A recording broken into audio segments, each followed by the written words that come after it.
welcome to another fantastic episode of Anarchy Among Friends Roundtable Discussion. This is episode number 35, which I think I titled Facepalms and Solutions or something like that. Before we get started, let me remind you that we are covered by the BitCot No Government License, which allows for the reuse, redistribution, and modification of this podcast by anyone and everyone except for governments and the bludgies thereof. Talk about UNSA. You can learn more about this at bitcot.org. That is BIPCOT.org. And we're special guests tonight. After 7 months of prodding and encouragement and dogging, we finally have the beautiful Crystal Natalie joining us. Welcome. What's happening? What's up? And she could not have joined. She could not have picked a perfect night, a more perfect night, because we're all sober. Wait, what? Sober? It might be For yourself, man. I think you're sober, bro. I'm very sober. I'm a year next month. I'm a year next month. So Has it been a year? Next week. Next week is a year. So. Well, do we count smoking weed as sober? No. All right. No. No alcohol. I'm no alcohol for you, but. Well, I'm doing both, so. Bastard. I'm a fucking rebel tonight. I'm drinking in my car. Gotta rub it in. Pure anarchy. I had some mushrooms earlier, so I don't know if you're sober. Mostly. Yeah, she's voice messaging me. And it's just like laugh like 4 words. Laugh like 4 more words. It was great. Yeah, I was kicking out. It was pretty cool. So, I figured since Mark's not going to be here for too long, I figured let's just jump into it, you guys. Yeah, let's do it. And let's start. Do it. Let's start with a good laugh. This is Texas opens nation's first state-run bullion dispensary. Oh yeah. Or depository. Sorry, bullion depository. That's fantastic. It is. Doesn't that just sound like a fantastic idea? Yeah. Your government, have my gold. Yes. Gosh, this has never been done before, ever. It's not like the government would ever confiscate people's gold or nothing. No, that's never happened either. No. Oh, FDR never did that. Yeah. Well, isn't the gold market supposed to crash tomorrow? Something like that. Yeah, possibly. I've seen some of the clickbait sort of ads and some actual news places that are saying the same thing. Wouldn't it be beneficial for people like the Rothschilds to have the fucking gold market crash and then buy it up for pennies on a dollar? Oh yeah. Hell yeah. You know what I mean? That's to their advantage, obviously. It's anytime the market crashes, it's meant to consolidate wealth. Well, yeah, but I mean, people Bitcoin can play that too. 6,200.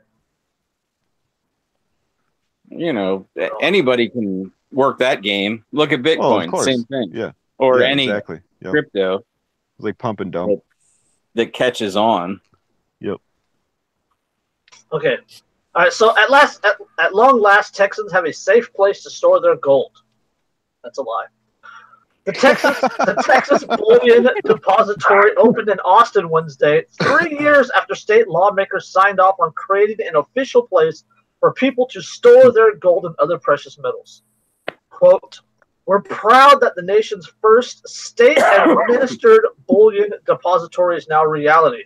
This is a big day for Texans who want to secure their precious metal assets," said Texas Comptroller Glenn Hagar, who becomes the depository's first customer this week. Quote, "I deposited some gold." Good for you. You know how that works out. bathroom. Yeah. Anyone who wants to stock up on gold may now buy bullion from a dealer and have it shipped directly to the depository. But they might also deposit precious metals they already own. Once they arrive, the metals will be tested to make sure they are pure. Again, another lie from the state. Depository workers will take pictures of their metals, gold, platinum, silver, palladium, and rhodium, when it arrives, and these photos will show up a person's online account dashboard. An account can be set up through Texas Bullion Depository.gold. So you can ship the gold directly to the government. You let the government inventory it, and let the government give you pictures. Well, yeah, of course. I trust them because like Fort Knox is still full of gold. Yeah, well, this is great because just last week I found this great depository for all of my chickens, run by these couple of great foxes. Yeah, right. And, that was right next to that KFC place, right? Yeah. It looked secure. They sent me photos of the chickens. It was awesome. Yeah. Nice. Quote, you can feel comfortable storing your precious metals with us, knowing that we test and verify your items before they are deposited to your account, said Matthew Ferris, chairman of the Lone Star Tangible Assets, which will build and operate the depository. Yeah. No. Yeah. It's just Why wouldn't you control your own assets? Like, why would you trust anybody like that? Like, and again, isn't the entire point of investing in precious metals? Yeah. To protect yourself from inflation and hyperinflation caused by government? Yeah, well, if there's a fucking market crash or something, like you go knocking on the fucking door, they're gonna be like, "Yeah, sorry, nice try." You mean like all of the you know what I mean? To prevent runs on banks? Yeah. Well, you know that like I think it was I think it was the year before Obama got out of office. They passed I think Congress passed a law or some shit or a provision stating that if the banks went under, that they could seize people's assets from their savings accounts or whatever, or checking accounts, and that they wouldn't be held liable for it. Yeah, it's beyond ridiculous to even contemplate the idea of allowing your assets to be controlled by the government to protect yourself from the government. It's like giving a bully your lunch money and saying, "Here, hold on to this one." Yeah. They got your best interests at heart. Don't worry. Oh yeah, totally your best interest. We're here to help you. Yeah, just let us hold your gold. You don't got to worry if you got nothing to hide. Sounds legit. Right, and as we said, it's not like the government has ever taken people's gold before. Yeah, it's not like made it illegal to hold hold your own precious metals. Yeah, no, that's it's not like there's Executive Order 6102 signed on April 5th, 1933 by President Franklin D. Roosevelt, quote, forbidding the hoarding of gold coin, gold bullion, gold certificates within the continental United States. That's never happened before, you guys. No. That was no attention to the man behind the curtain. Yeah. Exactly. That's and it's not like the government actually ever convicted anybody of it. They've never convicted Frederick Barber Campbell and his 5,000 troy ounce deposit in Chase National Bank in New York. Government never did that. Chase. No, never. That definitely didn't happen. No, that didn't happen at all. Well, you know who fucking J.P. Morgan and like the whole Chase. That's he was a friggin' Rothschild's front. Mm-hmm. J.P. Morgan. Yeah, that's your buddies. Same dude that shut down Tesla. He defunded him. And backed Edison. Well, yeah, he was a real piece of shit. To be fair, he actually backed Edison while Tesla was still working for Edison.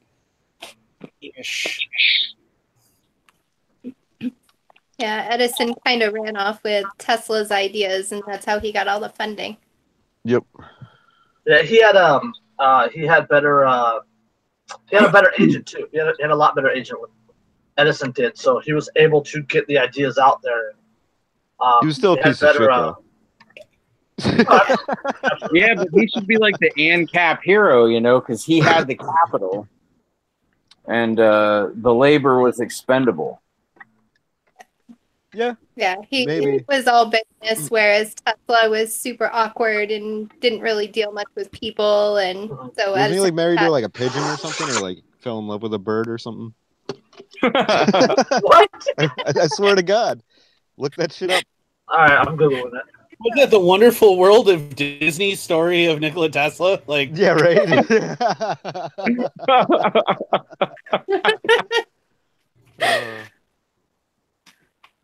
Let's see.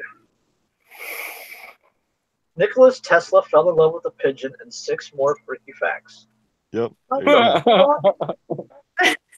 All right. Okay. See, I got all kinds of odd facts up here. Yeah, wow. I think you're actually beating me on the random shit that no one actually needs to know category there. That's me, dude. I thought I was that guru. I got competition now. Okay, so I'm gonna push it to your limits, brother.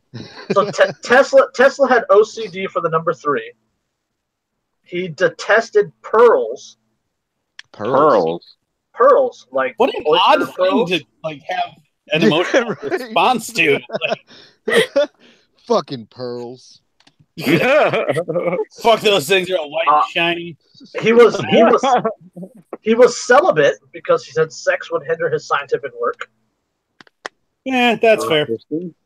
He lived in a hotel. He lived in a hotel room in a 2-room suite on 33rd floor in New York City. Yeah, and like the FBI like seized all his fucking documents and everything when he passed away in I think it was the New Yorker hotel. Okay, lots of folks feed pigeons in the park. Tesla didn't stop there. He used to find alien pigeons and bring them back to his hotel room. One pigeon in particular stole his heart, as he wrote about her, quote, "I love that pigeon as a man loves a woman, and she loved me. As long as I had her, there was a purpose in my life." No. That is a lonely man. Very lonely man. He also believed in eugenics. So yeah, he was nice. Eugenics. He also claimed to have invented a death ray called the Teleforce. Okay. That's so he could carry on his pigeon love in peace without any outside influence. I guess so. Pigeons with superior firepower. Like, just how would he end up? I don't want to know. I mean, I wonder if he was the inspiration for Bert from Bert and Ernie, because he had Bernice, the pigeon, true, with and stuff. And to be fair, according to Bert, out of the 27 times they played, she did beat him twice. Let's see. Doors Who fan in the comments says U.S. Navy intel seized Tesla's things. I think could have been FBI assisted. I don't know. I know Navy intel was interested in what he was doing for sure. Yeah. What year? Wait, what year did Tesla die? Bring that smartphone again. Well, they say that like the HAARP ionosphere fucking shit that they that they originally set up in Alaska, that was like one of his blueprints. Shooting microwaves into the ionosphere. Tesla died in January 1943. Yeah. Okay, so yeah, it could have been. Wait, what were you saying? That could have been Herbert Hoover. I was trying to figure out whether or not the FBI actually existed by the time he died. Oh yeah, they did. Not in 43. Herbert Hoover. Yeah. I thought the FBI was formed after World War II. No, that was CIA. No. Well, yeah, I know that like the OSS split off and ended up with FBI or CIA and yeah. DIA and stuff like that. Well, you want to hear something real crazy? It was like the OSS was backing Shanghai Shek in fucking China, while the CIA was backing fucking Mao. And it was like internal warring intelligence agencies within the United States trying to seize control over the Chinese landmass and population. And what do I always say? Does regime toppling ever fucking work? No, because it's complete. No. All it is installing somebody that's compliant with fucking the global hegemony. Well, plans, I mean, for like the select 1% of the 1%, not to use the fucking commie term or anything, but oh no, yeah. No, it's definitely like 1/10 of 1%. It's worked out so well for Iran. I mean, Oh yeah. Right. I mean, fuck all the human damage to so long as the global elite can carry on their business. Hey! Regime toppling is the price of your $2.89 gas. Yeah, right. Thank you. We're paying like $3.89 right now. See, but I feel like I'm getting ripped off because I'm allergic to opiates, so I can't even get in on the cheap fucking smack. That's what pisses me. That's fucking ridiculous. I mean, I'm over here throwing Xannies in my head. Come on now, switch to Coke and support the CIA. I can't afford Coke, man. Those days are over. I'm too old for that shit too. Well, heroin's CIA too. They're pumping that shit out of. I'm halfway to 80. I can't do that. Right. What's that, Andrew?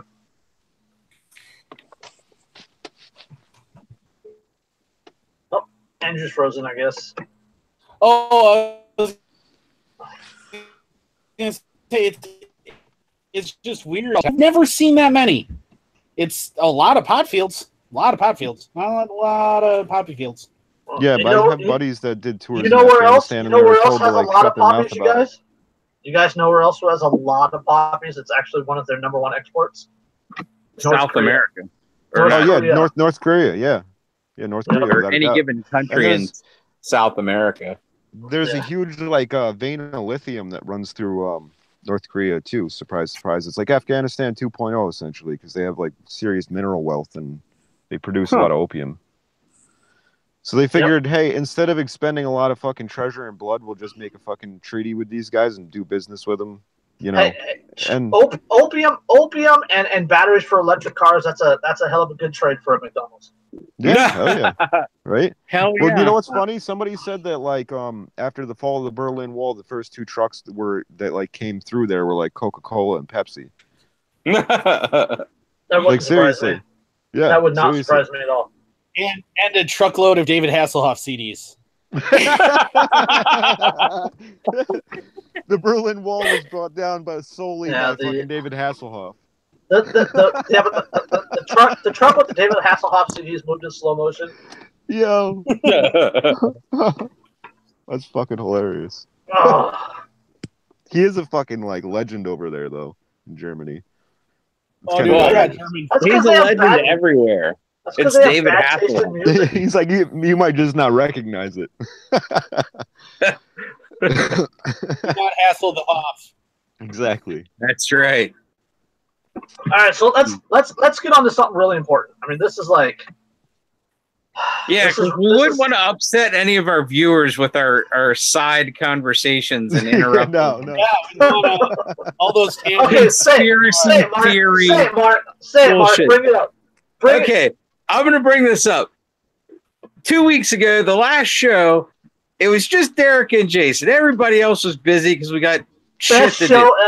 Best show ever. And it was the best show ever. You know why? Because Dan, you weren't there. Andrew, you weren't there. I wasn't here. Justin was, I don't know what the fuck he does. But we weren't here, so it was just great conversation that was on point between Jason and Derek, according to viewer Rebel Scum. So I just, you know what I wanted to say, Rebel Scum? Fuck you. Fuck you, man. Okay. Dude or we're chick here to or whatever. the conversation, though. Okay, well, okay. he commented on the last video. And he says, "Quote, yo, this episode was great. It's nice to hear Jason and Dee be able to talk without the other dudes interrupting and drowning them out with rants that repeat the same thing over and over and going on tangents." That's what we do. That's my homie. That's my homie on Twitter.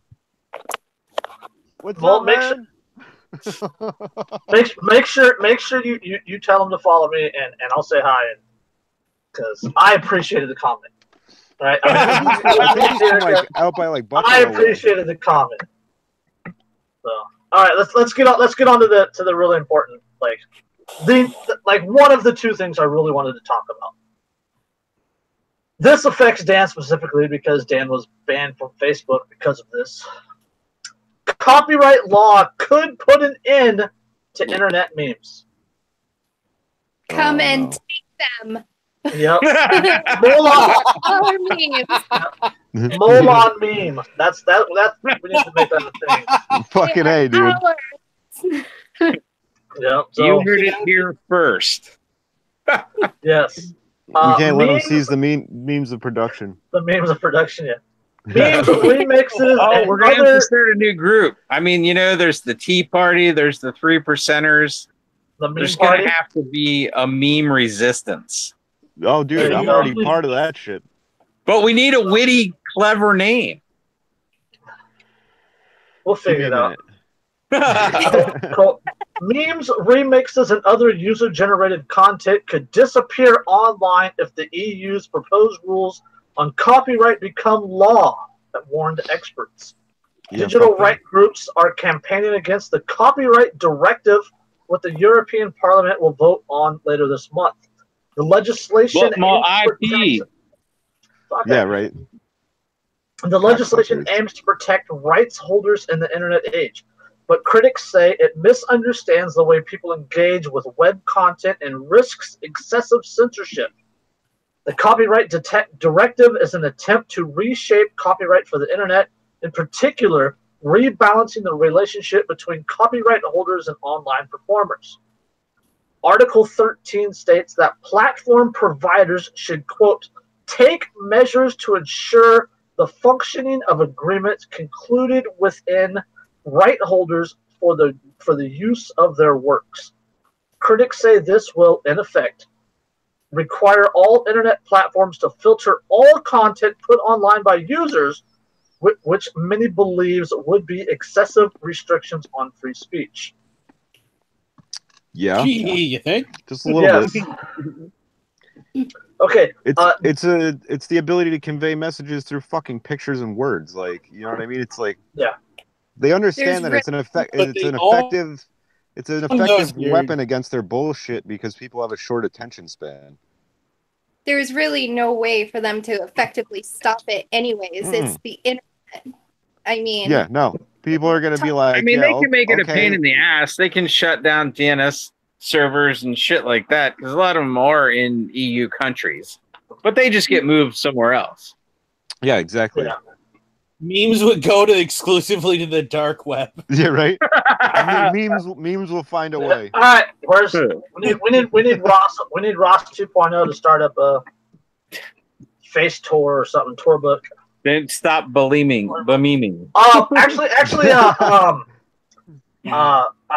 Kim.com has asked Edward Snowden and McAfee to join him, Assange and Edward Snowden to join Kim.com in building a totally secure Tor-based social media platform. Nice. Yeah, but see, I don't trust Snowden. I think he's a fucking operative. I do not. Yeah. There's some things that he says. I mean, he is a statist. He does support government, but he wants like his form of government. He's like a libertarian. Well, I understand. I'm the great man. Like, I think that because he could be like one of those dudes that just posing as like the fucking sacrificial lamb kind of deal.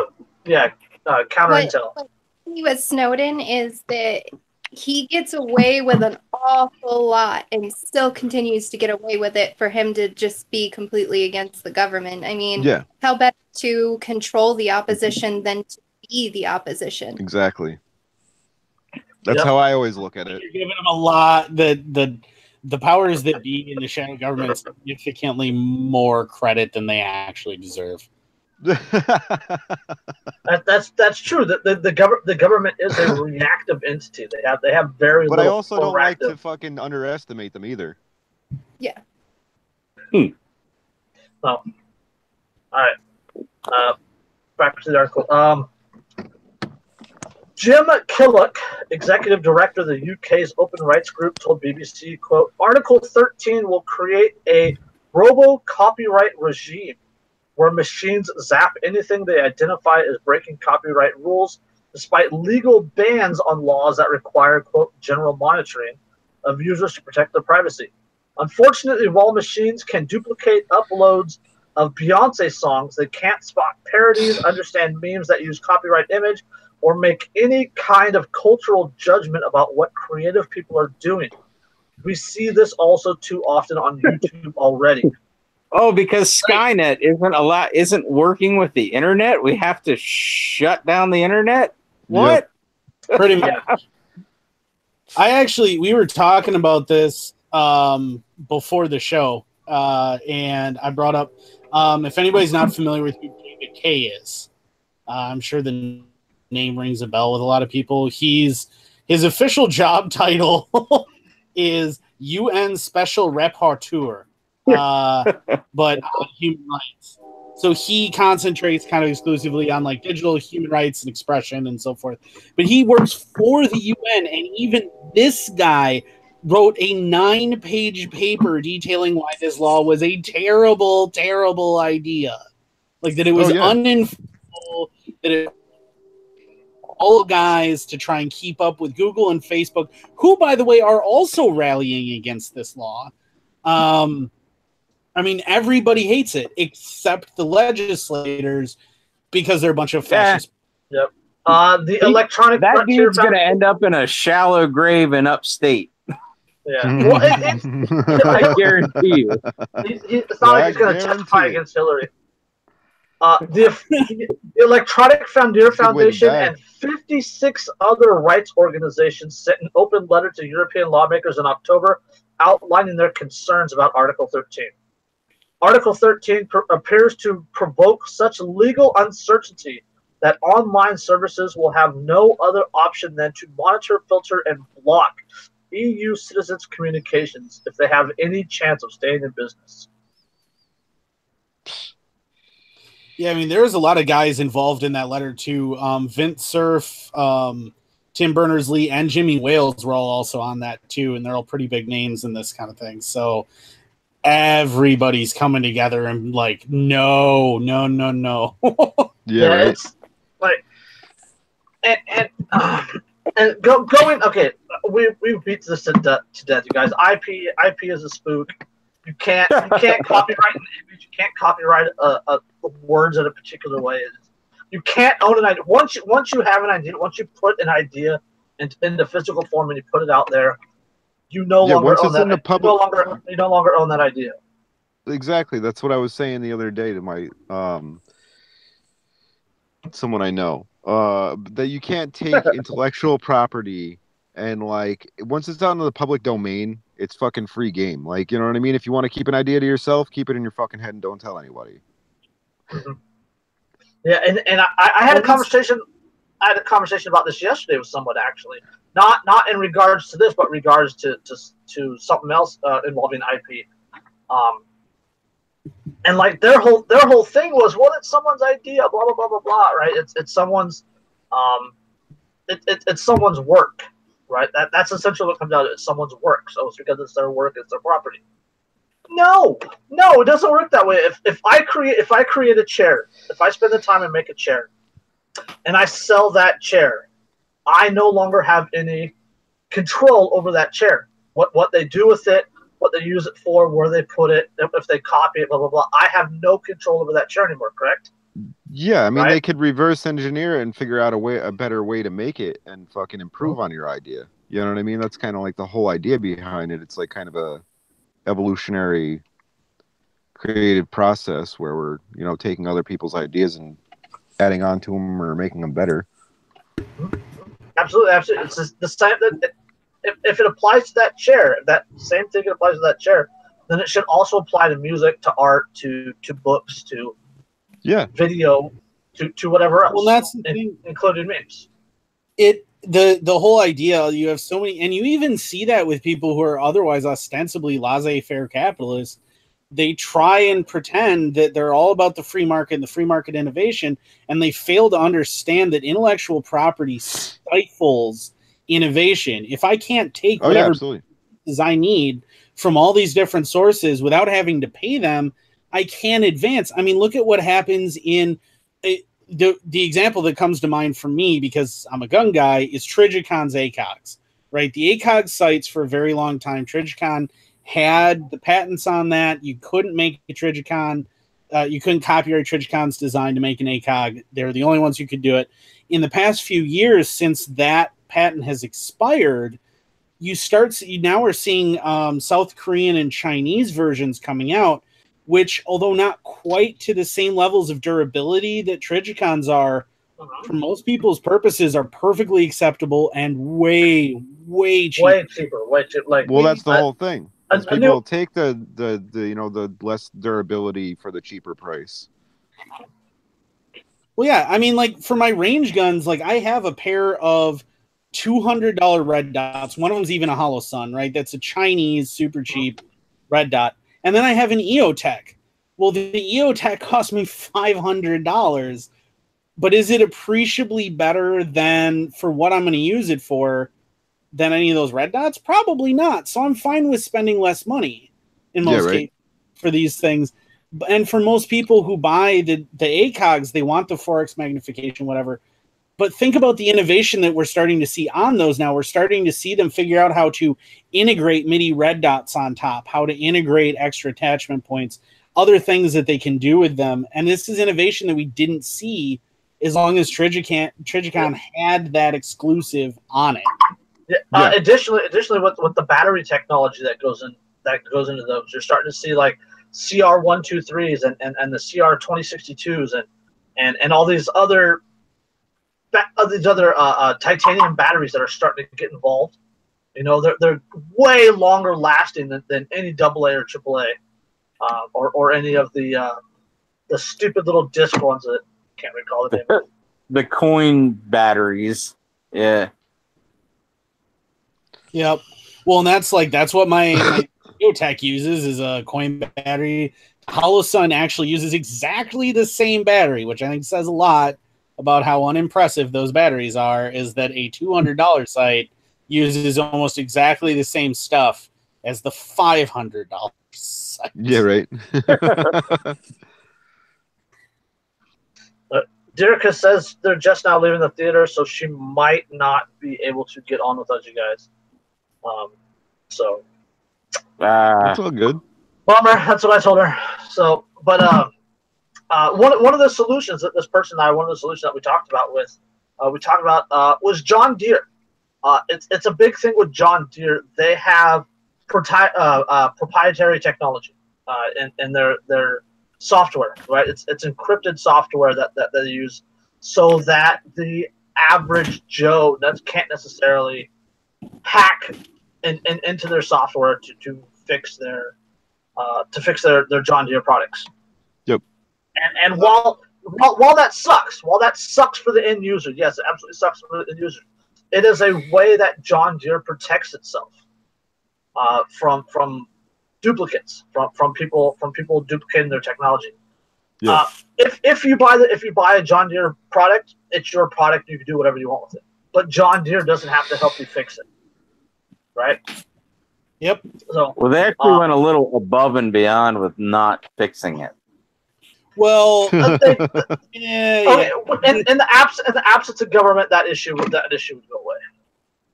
With the whole suing people and all this other BS. Well, they're not just suing people. Like, they've got some setups where they can just turn that shit off, and you can't turn it back on. Your combine. Yeah. Again, that would not I don't think that would exist in but another one of the ideas that we came up with was blockchain technology. Yeah. Blockchain registry, right? If there was some sort of registry on the blockchain where, like, if you did a painting, you could take a picture of the painting and put it on this registry, so that if anybody was ever going to buy a painting and it looked just like it, they could look it up and be like, oh, well, you're trying to sell me a forgery. This is the real one. And that would be a kind of a market solution. And you could do that with songs and movies and videos and whatever else you wanted to, I believe. You also see that, though. I mean, you kind of see a free market solution in the fashion industry because, and I realize how completely not heterosexual I sound right now, but in the fashion industry, you can't copyright a design. You can't. Once it exists, anybody else can completely blatantly rip it off seam for seam, and they can't do anything about it. So instead, what most of these manufacturers do is either they throw logos on that they can copyright, or they just go, well, yeah, you could buy this one, or you could buy this, which is made out of higher quality materials. The workmanship is better, blah, blah, blah. Yeah. I've bought real Rolexes. I've bought fake Rolexes. And I got to say, the real ones are worth the extra money. They simply are made better. They're made to a higher standard. They're more reliable. The quality of the metal is better. There's a ton of reasons to buy the real deal. But if you really just wanted something that looked like that, you could spend half the money, and it's actually legal as long as it doesn't actually say Rolex on it. Yeah, right. Absolutely. And I noticed that when the skateboard industry, I grew up skateboarding, and you can tell the difference between a quality skateboard and the Chinese Walmart knockoffs. Oh yeah, totally, dude. And skateboard shoes are the same way, as opposed to like a DC versus a Skechers. Yeah. You know, DC costs $20 more, but they'll last you 4 times longer. Yeah, seriously. Plus, they're like triple stitched and shit. Yeah. Same with knockoff jeans too. I don't care what people say. Carhartt's the best. Oh, all right. I was just gonna say I actually had a pair of not knockoff Versace jeans. Again, I realize how not heterosexual I sound. Right you now. gotta preface this shit with no homo, dude. No homo. No homo. Come on. I had a pair, and it was funny because I had a pair of real ones and I had a pair of knockoff ones, and the knockoff ones tore out at random once in public, which was phenomenal. And then the real ones, I was literally at a club and went to zip them up, and the zipper just came off in my hand, which was also awesome. But you blew your fly out. Yeah, that was fun because like I had to the bathrooms were completely in the back bar, so I had to walk through the entire place without my pants done at all. I told my friends, I'm like, you know what? I think I'm gonna go home for the night. I think that's the end. So you think that's embarrassing for you, but at a club here in New York, that's just a normal thing. Yeah, right. The difference between Wisconsin and New York. California, guys. Well, yeah, you guys got people fucking doing shit in back alleys that I wouldn't even want to fucking say on air. Especially in the San Francisco area. Where are you guys going? God. Why do you have that? You know what? No, I don't want to. That's... I'm 30 minutes from UC Berkeley, all right? Yeah, exactly. Right. There's a lot of weird things that go on around here. Yeah, and especially now since they repealed that fucking, like, having to tell your partner that you have AIDS and shit, or HIV. You can just fucking have at it now. Yeah. Oh, it's wonderful. Wonderful. It's no longer a what criminal. What fucking liberal genius thought that shit up? I don't know, but Jerry Brown signed it, so. Yeah. That tells you. There's some real pieces of shit running in that state. these are also the people that said we need to save water. So they passed a law, and Brown signed it into law that says a single. It depends on the number of people in the household, but you can't use the lowest number. You can't use more than 55 gallons of water a day. Right, and that's supposed to save water. That doesn't go into effect until 2025. Oh, that's wonderful. Yeah, But see, the whole thing is that they what was this law written by Captain Procrastinator? We'll save water eventually. Yeah. Oh, We'll do it for the kids later. But anyway, It's you know what I mean? children. Think of the children. yeah. Fight global warming by taxing people because their cows fart. Yeah, they're fucking morons. But like the whole thing that kills me is that like they do shit like that, and then they have like companies like Nestle fucking pumping water out of the fucking like aquifers and shit. Yeah, And, they're doing that to Lake Michigan right now. Well, yeah, they're doing it all in the Great Lakes, but they're doing it in California. Yeah, they're doing it in California too. Lake Michigan, you can just keep doing that to Lake Michigan for years, and it won't make a difference. Oh, here's a good one for you, Andrew. California, in San Francisco. In San Francisco, it is illegal to possess and use hollow point ammunition. But why? What? He's like, well, why? What benefit can that possibly I be? want to blow a hole in something. Anyone ever? But, so, like, the police have to follow that too, right? No, the police use hollow points. I was Because, gonna say, what do you think? They follow the same rules as the Puebloans? Andrew, what is one of the worst things about an FMJ 9mm round is it's over penetration, right? Yeah, exactly. Yeah, Like all I can think of is like, no, we don't want this round to stop in the target. We want it to shoot little Johnny just two more standing by targets. Robert. Yeah, right. Right. Yeah, So, the main advantage of a hollow point is that it, on impact, it starts to mushroom and It's a stopping power. prevents over penetration. Well, not only that, the cool thing about the fucking hollow points is you can pack more into smaller rounds. You know, it made 9mm fucking viable again. It made 32 ATP viable. Well, that's that. 380s are viable in the summertime. They're not viable in winter. All right. So how about we go from one dumbass government to another? Philadelphia wants to tax housing construction to make housing cheaper. Oh yeah, I remember you fucking posting about this. Tax them into prosperity. That'll work. That always works. Who thought this one up, They're Krugman? heading the same direction that New York is. Yep, let's tax ourselves into prosperity because it works so great for our state. Yeah, for real. Yeah. Eating its own tail. Fucking morons, Yay. Like, who thinks this shit up? Like, it's like a fucking supercomputer, like fucking of Krugman's brain.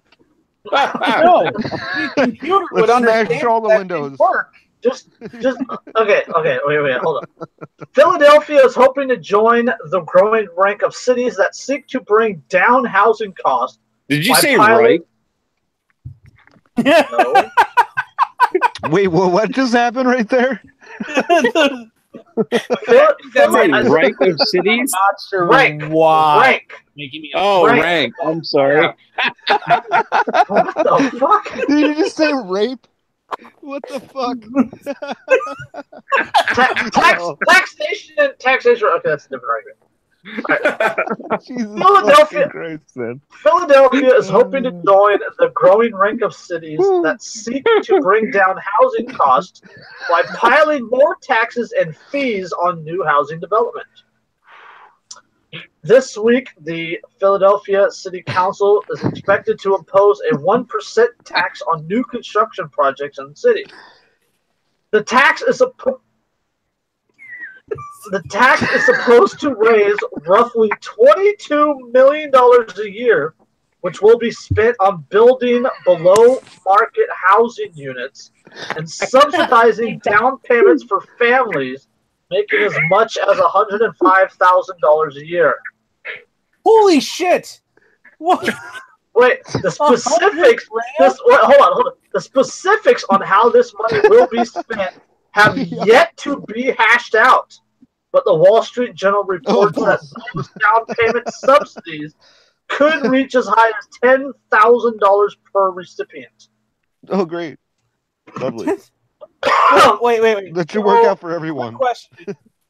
Are the low-income housing units that are getting built also being taxed by this tax?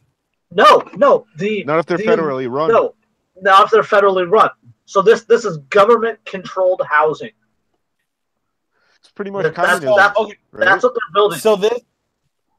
All right. So I'm just making sure. So they are taking the money from people who want to build themselves privately, and then using that to pay themselves for people to move into their houses. Yeah, it's communism. It's not communism. It's taxing people into prosperity. That's right. I'm sorry, government capitalism. That's what. I can't even. Right. Straight face. Like, I never understood that. Like, okay, yeah, let's fucking have a crazy hyper centralized authority to fucking, and we'll give all our money to it, and then it can mismanage our funds, like grossly, and not be held accountable for anything. Well, yeah, why not? Yeah, how could you gotta remember Philadelphia last year. Remember Philadelphia last year? They passed the tax on sugary drinks, right? Yeah. Right. That was supposed to go to like education or something, and then a year later, undid the tax because people were just going across the street outside city limits to do their shopping. Exactly. People are gonna fucking defy shit. They'll find a way around it, dude. Right. People always do. It's almost like people don't want to spend more money for the same thing. Right. Almost. Okay.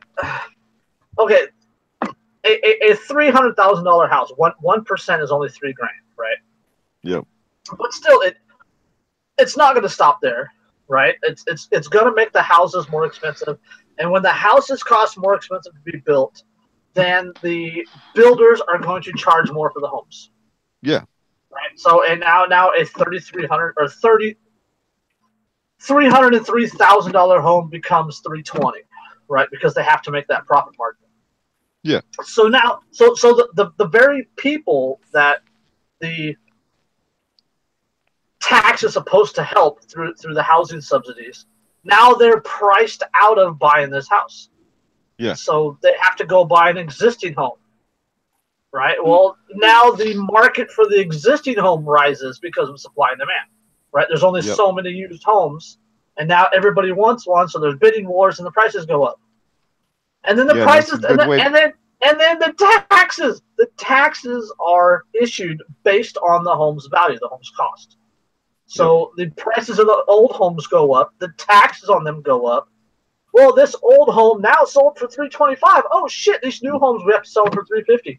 And it's just, it goes back and forth. It won't lead to a fucking housing market collapse whatsoever. Oh no, totally not exactly what is happening in San Francisco, Silicon Valley right now. Yeah, it's fucking ridiculous, dude. Right? Like, these people don't understand economics at all. No. Well, we're seeing that even, on a super small scale here in La Crosse. And La Crosse is only a city, the greater La Crosse metropolitan, and I use that term loosely, area is like 160,000. Like that's the whole area. And what's happening is that government has subsidized all of the student housing so much that everybody's just building student housing and then charging an arm and a leg because they know that the students are getting government loans to pay for things, including their housing, so that they can charge more.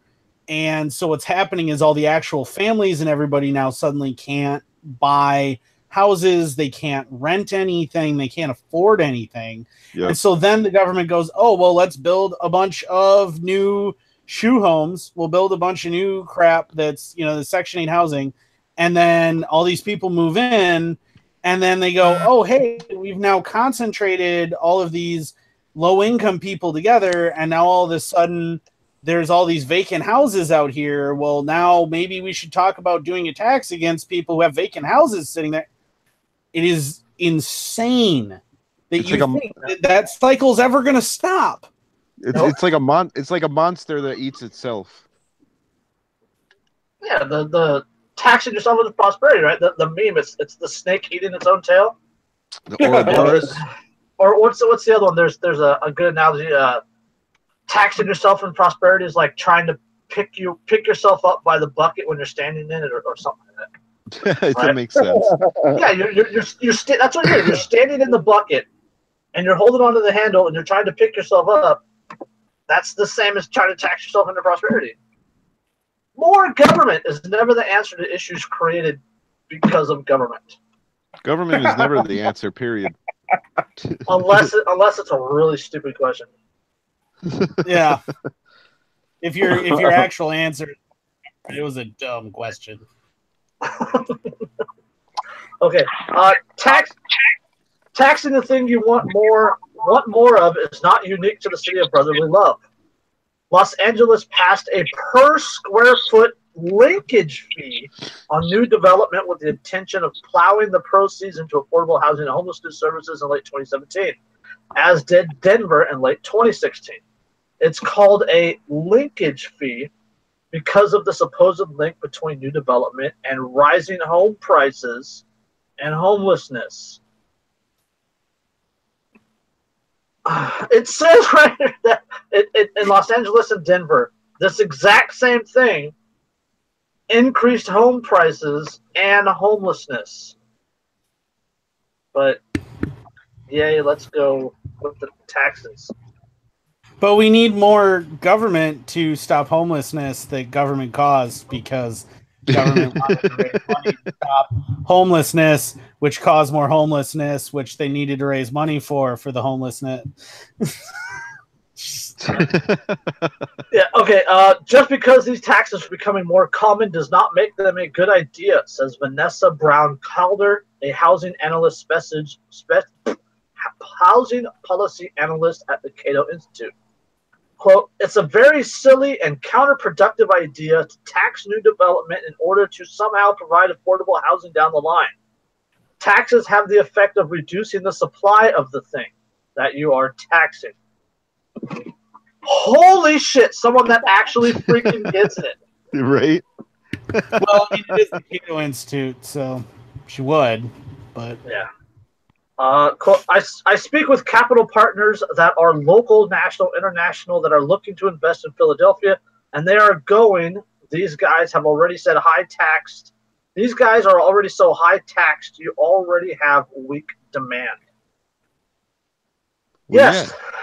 Yeah. Yes. Okay. Quote, in addition to the potential construction tax, Gilchrist notes, Philadelphia property owners have seen massive hikes in assessed value of their properties, which subsequently increased their tax liability.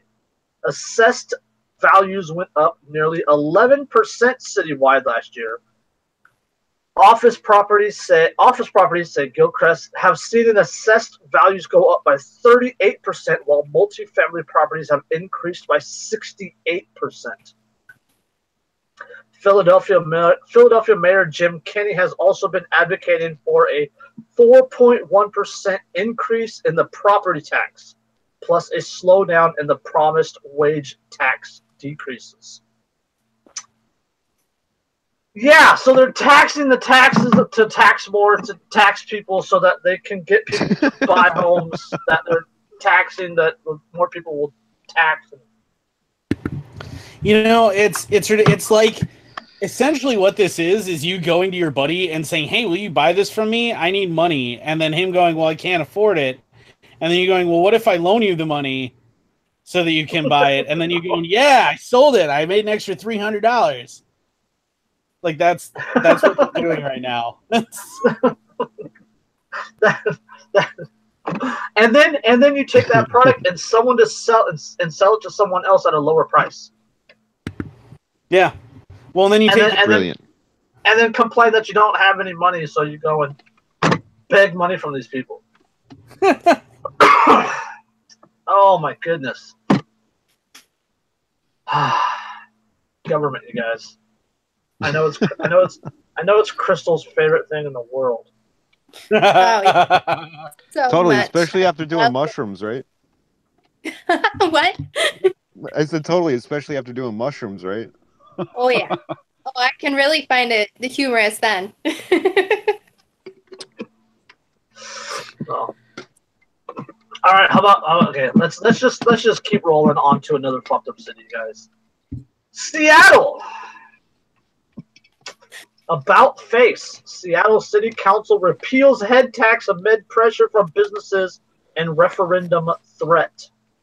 You guys remember this a couple weeks ago? Seattle, they passed like 9-0 by the city council to a $275 head tax per employee. Right, and the whole thing was like for homelessness. Yeah, they passed. Yeah.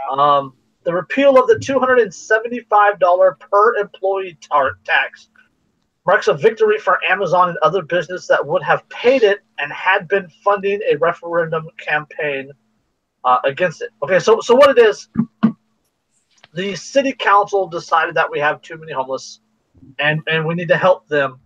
So we're going to put a $275 tax on companies per employee that they have. What? Yeah, because it's the business's fault that there's homeless. I guess. Yeah, because fuck capitalism, right? Yeah, well, Business's Seattle fault. City Council has some admitted Well, yeah, socialist. Seattle's always been like commie, dude. People are too expensive for them to hire because you put a tax on them all. Yeah, right. And $15 minimum wage. Yeah. Right. I mean,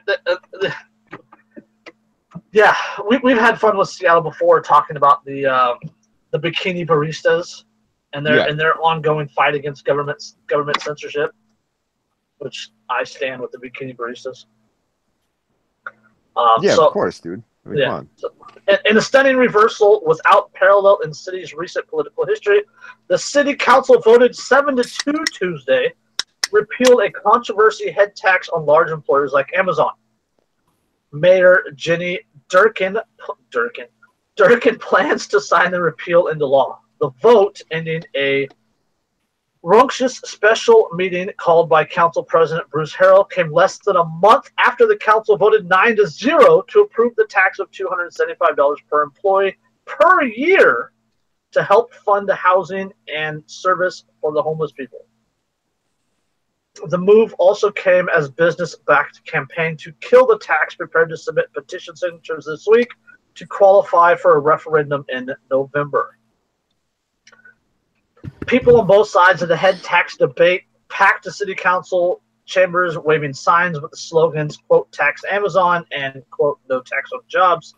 As the city council members voted, they were drowned out by activists who chanted "quote housing is a human right." No, it's not. I'm sorry. I had to laugh at that one, dude. Yeah. That's just fucking ridiculous. It's like, like saying like healthcare is a human right. Like Everything is a human right. Okay, this is a true politician right here.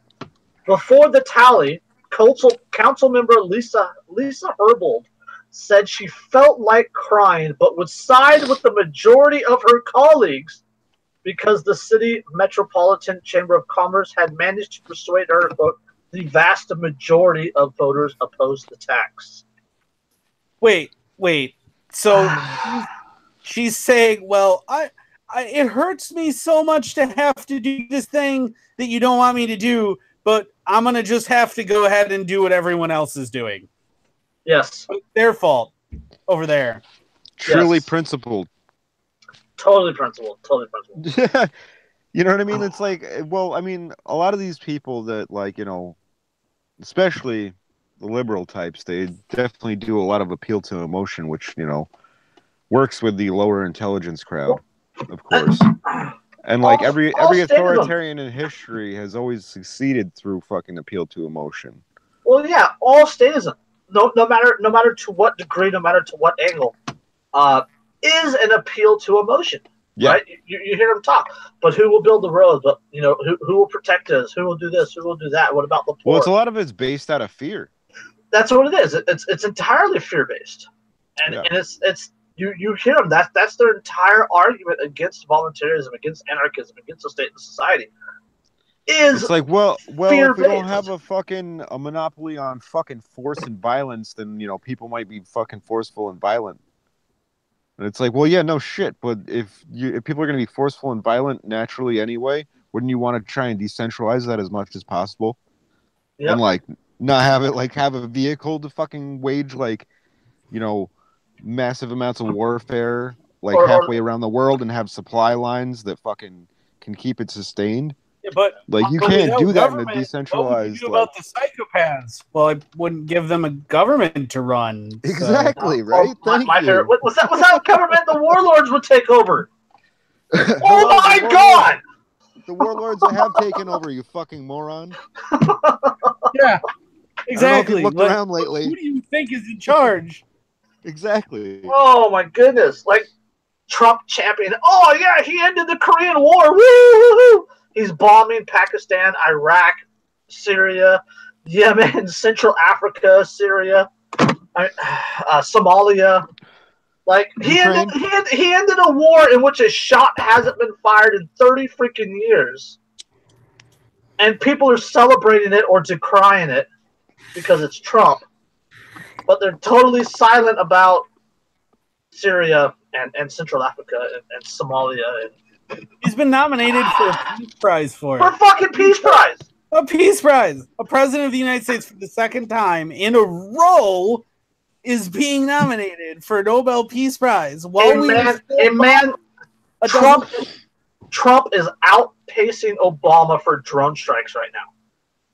Oh, I'm sure. That doesn't surprise me. Yeah, he has more drone strikes since Obama's been in office, or since Trump's been in office, than Obama had at the same time. He wasn't exactly fucking shy about the fact that he said he was militaristic. You know what I mean? He didn't exactly say that he wasn't. He also said that he would sign concealed carry reciprocity, and Hillary would be in jail, and he would build a wall, and he would drain a swamp. Well, so I mean, who really knows what to believe? Because you'd be in jail, and by you'd be in jail, I mean, well, she's done a lot of thinking and has gone through enough. Yeah. Well, I mean, it's always that thing when they sell you a line of bullshit when they're fucking running for president. It's like obviously, politics. All politics is freedom LARPing. That's what it is. And then once they get in there, it's like, well, even if they thought they were going to run shit, the real people behind the scenes that actually do run the fucking show are like, yeah, no, you're just the fucking figurehead. We're going to tell you what you're going to do, otherwise you get your head fucking blown off. So that's how it works around here. Not only that, but realistically, you guys, do you really believe that a person that was a threat to the system would rise to power in a system designed by those who are in power? Yeah. Right. And that's like that would be like a chicken running for president of the Foxes. Well, see, my issue is that anarchy is all wonderful and great, but with the system that's like structured the way it is, and it's so embedded and deep rooted, and its tentacles are pretty much in every country all the way down to the local level. Like the only way that you could really do it is like, obviously somehow you'd have to fucking overthrow the fucking or take down the fucking Bank of International Settlements, the fucking World Bank and IMF, because that's really the head of the octopus. Mm-hmm. But even then, those people can't even be brought to jail that are part of the Bank of International Settlements. Like the Nazis and the fucking communists and the fucking socialists from the United States, they all met up there and fucking did business. You know what I mean? It's like everybody's on the fucking same side. It's all about making fucking money, though. But they make it seem like, oh, yeah, there's different sides. Yeah, an absolute perfect example of the IMF power is the fact that Germany exists at all right now. right? World War I, Germany had no government. Their military was destroyed.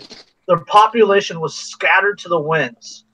But yet the Allies didn't remove Germany. Like, Germany still exists. Like, Germany is still a functioning country today because of the global elitists deciding that Germany should exist. Like, yeah, because they use it as the central hub. The EU. Absolutely. They used it as a manufacturing base for the last, 70, 80 years? Well, yeah. Well, I mean, when fucking Germany started getting independent after the collapse of the Weimar Republic and everything, it was like they fucking it was an instant boycott on the fucking goods and everything because they wanted to shut down any kind of economic prosperity or growth that they had because they were competition to England and the United States, and they were like, well, we can't have that. And like Winston Churchill even admitted to the fact that it had nothing to do with the fact that Hitler was in power or fucking Jesus Christ or whoever was running fucking Germany. It was about crushing the German, economic fucking machine that, they were able to come back in the fucking collapse of the Weimar Republic and have and put 3 million people back to work in the first year. So like, that was a big threat. Mm-hmm. Absolutely. Okay, let's get on to a fun one. Let's get on to a not too laughing one, but just a fun one. Domino's Pizza, you guys. Woo! But who will build the roads? Yeah, dude. That's my shit. Their whole campaign, save the pizza. It's not the first time. It's not the first time that a large corporation like this has stepped up. And Pornhub did recently. Pornhub did snowplows last year. Remember? Did they really? Yeah. I gotta find that article. Plan with Pornhub. Jesus, yeah, pretty much. Domino's and Pornhub. Oh my God, dude. Yeah, apparently they are going to save the world in conjunction. I never thought porn and pizza would be our saviors. Apparently, that is the answer. And apparently, I've had it the whole time. The whole time. Everybody eats pizza, though, dude. I mean, come on. Since I was a teenager, apparently I held the secret to a free world in my hand the whole time. Not the same hand. Not the same hand. I just want to specify.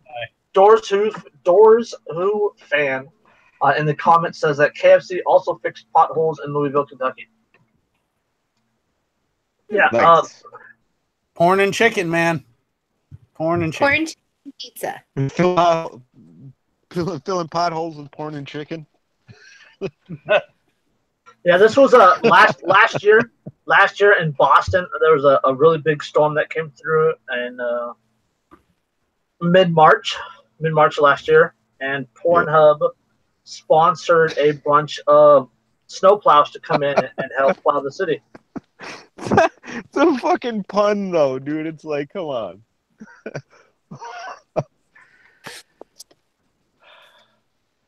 Let's see. The trucks were available on demand to clear lots owned by small businesses. Let's see. And yeah, porn or phubplows@gmail.com was the email. Nice.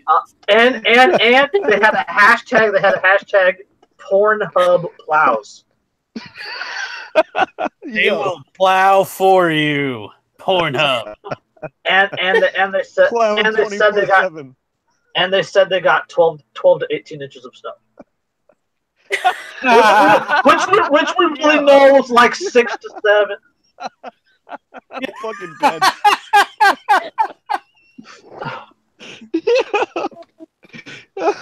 That's right. God, when you can't plow 12 to 18 inches, Pornhub is there.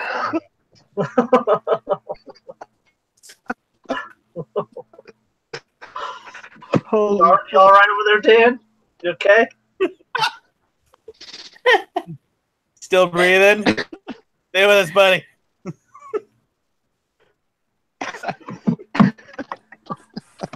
Derica! Oh, there it is. Derica, oh my God. Sideways. Sideways. There you are. No, you're sideways. Nope. There. Okay, there you Is are. that better? We're talking Yes. about plowing with Pornhub. Nice. Looks like I got here just in time. Exactly, time. just in time. We just brought up Domino's and the potholes. Yeah. Oh, nice.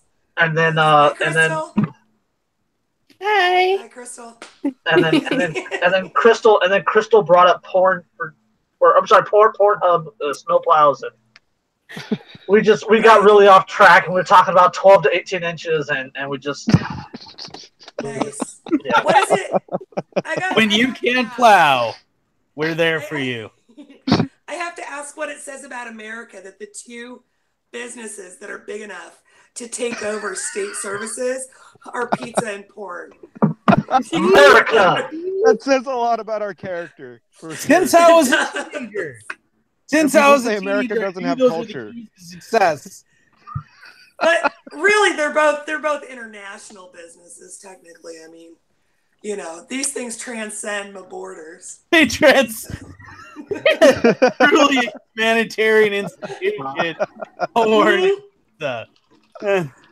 It is. Pornhub is literally philanthropy, so go support their efforts. Yeah. I actually they also have some numbers. They're also really good about lying what 12 inches is. No, I do have some numbers for this though, that are not 12 to 18. Out of curiosity, I looked up what Domino's. It is true. Anyway, so so Domino's, as of 2016, which was the latest numbers that I had, spent $322 million on advertising. Solely on advertising, nothing else, $322 million. It costs, according to governing.com, which is, I shit you not, a actual website that is private ad supported. No irony there at all. Right. Says that a 2008 internal audit by the Texas Department of Transportation says it, on average, a pothole filled by DOT workers costs $23 each to repair. Jeez. So based on those numbers... How's that even possible? Because every time I see DOT fixing a pothole, it's like 10 guys standing around. Oh, yeah. Totally. Watching one dude work. I mean, you have to pay all those guys. Exactly. Don't get me wrong. Like, there's definitely some bias here because it's like a total circle jerk. Well, the entire article is about how it's so much more expensive to hire private companies to do it than to just do it internally, and claims that it's like $129 for. Yeah, it's a load of bullshit. I did some work with Caltrans a couple times, and the running joke was when you're holding your shovel, if your left hand is on top, then you're working. If your right hand is on top, you're on a break. And those guys were getting $25 an hour plus hazard pay for standing on the side of the road and watching us minimum wage guys work. Yeah. And there was a dozen of them. There was a dozen of them out there in their hard hats and their vests that had no dirt on them, and their tennis shoes. They were wearing tennis shoes instead of work boots because they were supervising at $25 an hour. When I say 10 dudes standing around watching one dude work, that's not hyperbole. Not at all. Not at all. I saw that shit the other day, dude. You know, I do have a solution to that. It's a self-standing shovel. It's going to save us millions. Dude, okay. You don't need to pay a guy to stand there. Yeah, you don't need to pay anybody to hold it up. So, no joke. Okay. No joke, legit. When I lived in Lake Tahoe, I lived on the California side of Lake Tahoe, doing some timber thinning. They were doing construction from Echo Summit down into the city, and they would block the road for like 10 or 15 minutes at a time. And the lady at the front that held up the stop sign was sitting in a road cone, and she was sitting in a lawn chair with earphones on, reading a book, and then she would like pick up her walkie-talkie and turn the sign around, and then you could drive around her and go down the highway. I'm pretty sure my 10-year-old could build a fucking machine that would do that. Yes. Yeah. Go ahead, Crystal. I didn't mean to talk over you, Crystal. Go ahead. You're fine. I was just gonna say, there's your tax dollars, America. Yeah, right. No, I did the math on that, and that means that if instead of advertising through traditional means, all Domino's did was fill in potholes and like spray paint their little thing, their logo thing on there, Right. they could fix for that money 14 million potholes. Oh yeah. Wow. Nice. So they could take care of like, I don't know, half of the state of Texas. They could take care of a single road in the state of Minnesota.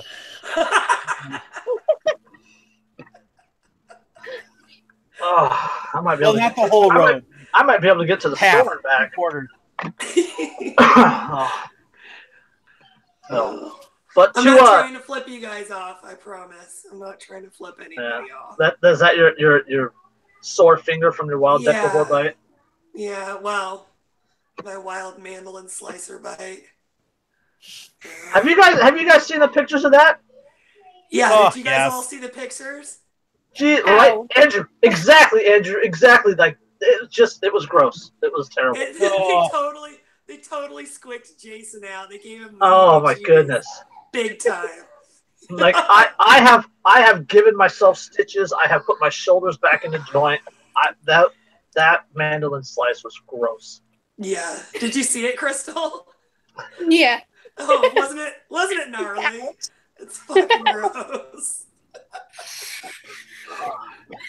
But I wasn't joking in the Amazon review that I wrote. I really did get to meet some great people at the urgent care, the new urgent care in town. That wasn't a joke. That really happened. See, silver linings. Yeah, that's right. And pain pills. I'm pretty fucking high on them right now, so you know. That's all right. Crystal's still coming down off of mushrooms, so you'll fit right in. Nice. So, all right, I want to piggyback. Whoa, what just happened? I want to piggyback on the Pizza Hut Road thing with a lady in New Orleans that is selling T-shirts to fund pothole repair. Yeah. Yep. Playing by the rules hasn't traditionally been much help for Alyssa Cool. Best last name ever.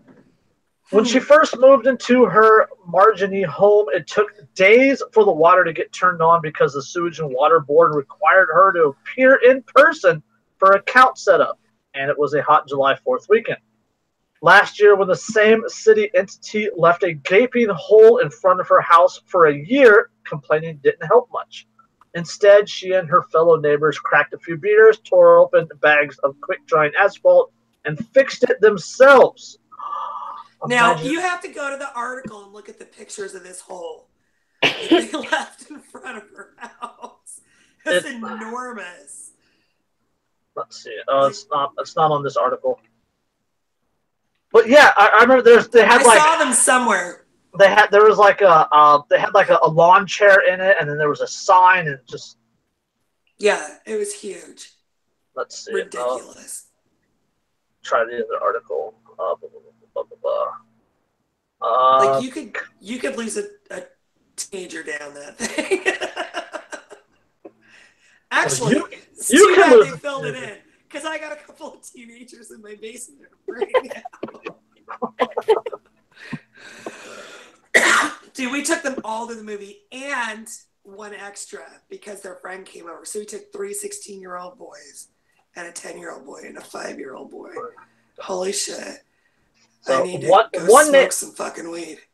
So one neighbor said the hole knocked cyclists off their bike, lopped at least one tire off a car, and prompted drivers to swing around it, knocking off side view mirrors of those who parked nearby. So yeah, it was a legit pothole. It was that clearly sounds like not it actually a almost significant issue. Yeah, I mean, sounds like it almost had sinkhole status. You know, like huge. So she's selling T-shirts to raise money.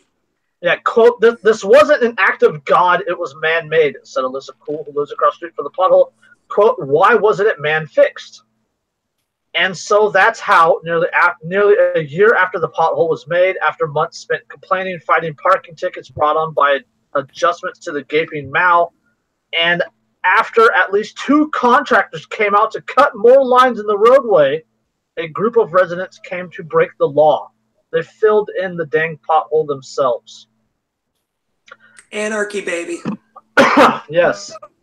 They did research, and one neighbor went down to City Hall to ask about whether their idea was A-OK. Sure, she was told, but they'll probably need to pay for a permit to close down the road.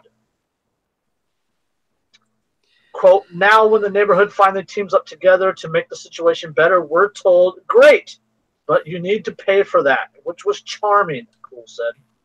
Contrary to what the neighbors were reportedly told, vigilante pothole filling is illegal, according to a spokesman for Mayor Mitch Landriau's office. Quote, unless there is some sort of agreement with the city, such as a cooperative endeavor agreement or a utility franchise permit with a proper license, filling in a pothole without one, he said, could result in a fine up to $500.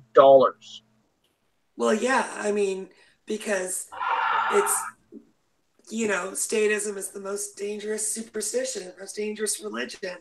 All things through the state. If you didn't do it through the state, you're going to go to jail or we're going to fine you. Yeah. Even if you're doing our job for us that we've been fucking refusing to do. The pothole patching necessitated its own celebration, of course, and folks arrived with some beers to toast the end of the wrecked roadway. A half dozen or so drivers even slowed down to issue their thanks to the vigilantes. Quote, people waved and clapped and all that. It seemed to be an improved situation. Can I just submit that the term vigilante road repair is fucking phenomenal? Right? Well, I mean, why would they allow all the things? Why would they allow anyone other than the state to fucking fix anything within the tax farm?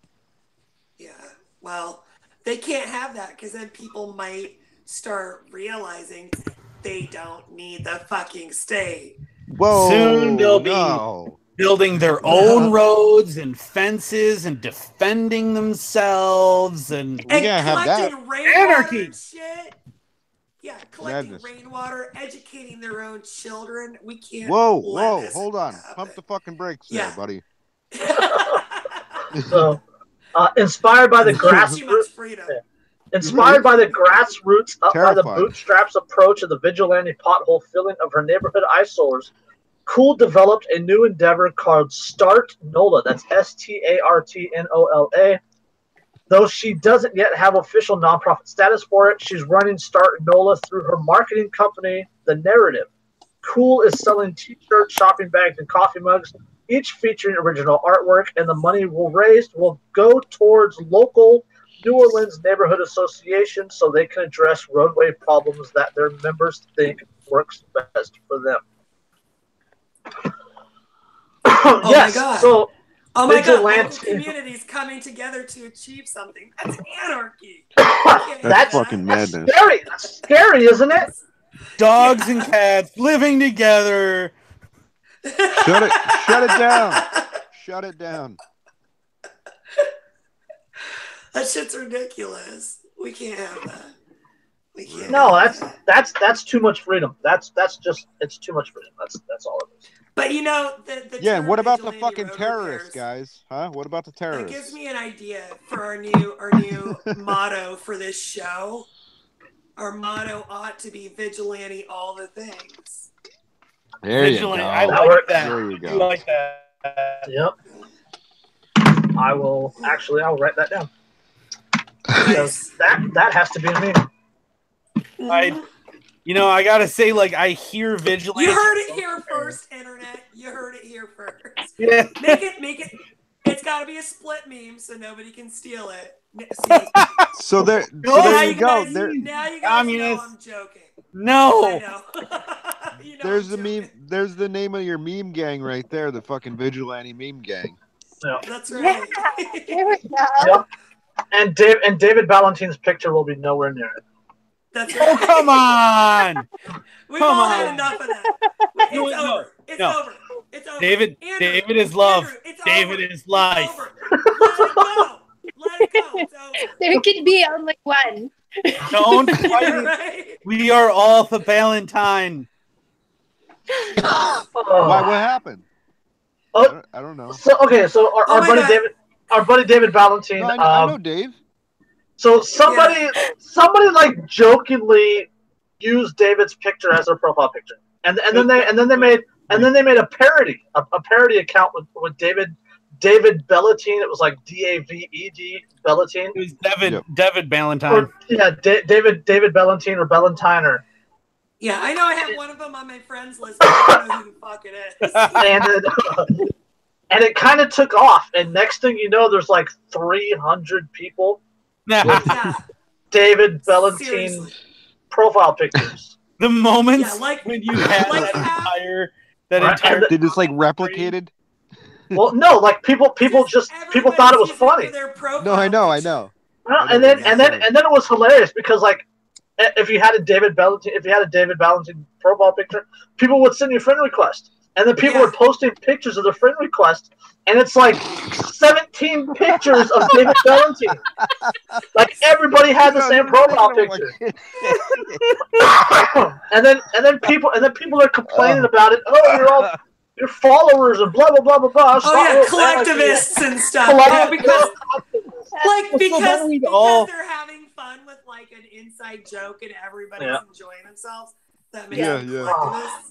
Well, everybody but me. I'm not doing it because I didn't want all them friend requests. and then people are making pictures, making memes with David's picture on them, and it was like, and I made one. I made one. One. They're not as good as the Slinky memes. Nothing's as good as the Slinky. No, they weren't as good as Slinky memes, but I made memes are the fucking best. I made one with David's picture, and it was like the Borg from Star Trek, and it was like, "We are all the David now. Resistance is futile." That was a good one. I did the Highlander one. The Highlander one, yeah. I miss all you fuckers on Facebook, man. You gotta try and make a new account, man. I can't. I've tried. Try again. Luis is back on Facebook. So really? the black ball can't last forever. No, can't. I don't know. I'm like, I feel healthier without the fucking shit, though. Well, I don't give a fuck what you feel. I need some memes, motherfucker.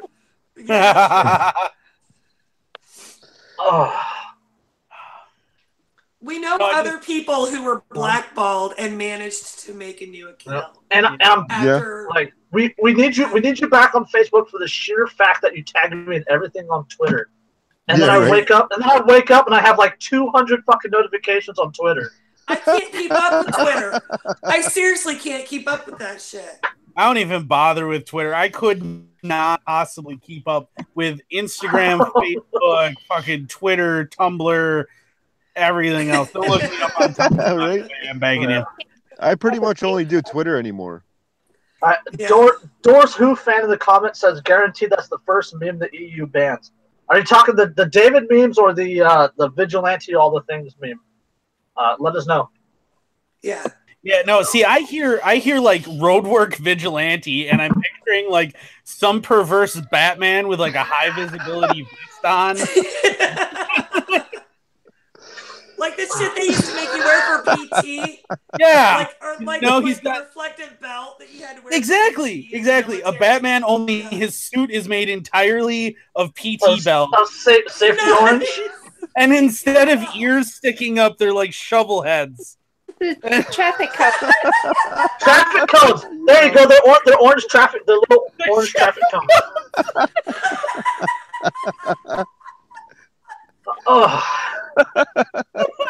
Well, I mean, technically, Batman became Batman because it's what he was scared of. So the guy's just really terrified of potholes. He drives a really low-slung car, dude. He's just. Oh my goodness. Oh my god. Out of control. Yes, he has to have a small shovel though. If it's a large shovel, then it'd be a small shovel. No assault shovels. No assault shovels. Yeah, The Batmobile would be way slower though because you it'd be a can't dump get truck. the ones with the black handles because those are assault shovels. Because it'd be a dump truck, he said. you'll have people campaigning just say no to pothole repairs. Like swoops in the middle of the night and fixes your street. What a fucking horrible human being. Jesus fucking Christ.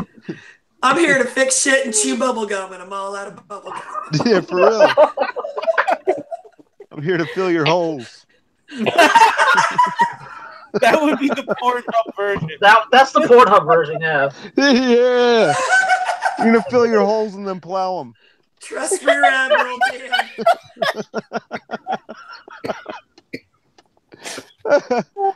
What the fuck? Dude. Dan, we missed you the last time. I know, I missed you guys too, man. They're gonna serve hot dogs at the company picnic on that one. The old throwing a hot dog down the hallway competition. Oh my god. Hey, no, we brought footlongs. Those are only 4.5 inches long. Why are you lying? Oh, madness. That isn't even bundling. Oh my All god. All the road repair guys are dressed as plumbers in pizza delivery. Jesus. All like right. the Do we have anything like else the to village talk people. about, you guys? Come on. It's like the village We gotta- people doing fucking road work. Oh my god. Oh. As long as the potholes get Alright. filled, I don't care. That's right, man. All right, we gotta have something else we can move on to. That's what she said. Moving on. Moving on. There was a story about a fucking dude that was selling tickets to heaven in fucking Florida. Tickets to heaven. Oh, that's right. The golden tickets to heaven. Yeah, That dude. guy. You heard about it too, right? Yeah. You said he got them from Jesus behind the KFC. Yo. Hey, man, with a airtight Was it? story like that, I don't know Was how. it- Was Jesus or Jesus? Was it Jesus? I was just gonna say that, Dan. God damn it. Was it Jesus or Jesus? Yo. Jesus is a good guy. I met him in a Mexican prison. He took care of me. Meth head couple arrested for selling golden tickets to heaven. Right. Oh, Yeah, yeah, that's dude. right. It's a couple. It's a Whoever couple. could have guessed that they would And they're- possibly be on methamphamphetamines? Their pictures. Yeah, no. Oh my right? god. Look Fucking at their fucking mugshots. Florida. Fucking Look at Florida. their mugshots. It's always You Florida, have to dude. You have to wonder how anybody thought, looking at their mugshots, you have to wonder how anybody thought these motherfuckers knew anything about heaven to begin with. I mean, They were the furthest thing from heaven. oh my great. god. I got a They good one. take the phrase, ridden hard and put away wet to a whole new level. Oh, I That didn't is see their graphic. mugshots though. oh. Oh, I bet they got a contract with Pornhub. Oh man. Suspected Walmart robber tries to carjack two different cars. Both drivers pulled out guns. Mm. Yeah, my man. Yeah, boy. Right? Also in Florida, police say a man who tried to carjack two people was thwarted after victims both pulled out guns to protect themselves. According to Fox 30, Jacksonville police officers arrested 36-year-old Christopher Raymond Hill, charging him with strong arm robbery, carjacking with a firearm or deadly weapon, aggravated battery with a deadly weapon, and trespassing. But Detectives said without that, cops, who would protect us from bad guys? I don't know, it could be the people that pulled out fucking guns. Yeah, Yeah. exactly. Detectives said the incident began when Hill robbed a Walmart liquor store. Walmart liquor store? What? It always Wow, he starts was with a going liquor low rent. Slicky. Wow. Yo. Slicky, that you? Walmart Slicky, liquor that store. you? Fucking Florida. Attempted to Really? flee in a Ford SUV. However, witnesses said the vehicle would not start, so he first tried to carjack Scott Reardon at knife point, cutting him on the arms and legs. Quote, I reached in Wait. between my glove box and my console between the seats, reached down, got my weapon, and brandished it for him. Reardon told WJXT, quote, "He was like, 'Don't shoot me.' I was like, 'Then get out of here.'" Yeah. Why would you not just fucking shoot him? But wait, if you're planning a robbery, why would you take a piece of shit car that doesn't always start? Well, he was trying. He was a better one. Why do you think he's robbing a Walmart liquor store? Exactly, it's a Walmart liquor store. Just not very safe to begin with. picture the people. You've seen the Peoples of Walmart videos. Mm-hmm. Alright, so Hill then jumped into the passenger seat of a woman's car in the Starbucks drive-thru. Police said the woman got out of her car and grabbed a pistol from the trunk, pointing it at Hill until he ran off. Reardon said he was glad he had his gun with him for self-defense. Wait, she got the gun out of the trunk. So when no. The car was in the Starbucks. She was in a drive-thru. A drive-thru. She was in line in a drive-thru, so he couldn't take off. Oh, I was gonna say, like, so this dude just literally sat in the passenger seat. Like, gosh, I wonder when she's Florida. That is a ridiculous scenario, dude. These guys talk about banning assault weapons and banning guns, but when it comes, it happens to them, they're going to wish they had one. Reardon told the station. Ultimately, police found Hill inside a bathroom of a Supercuts where he surrendered.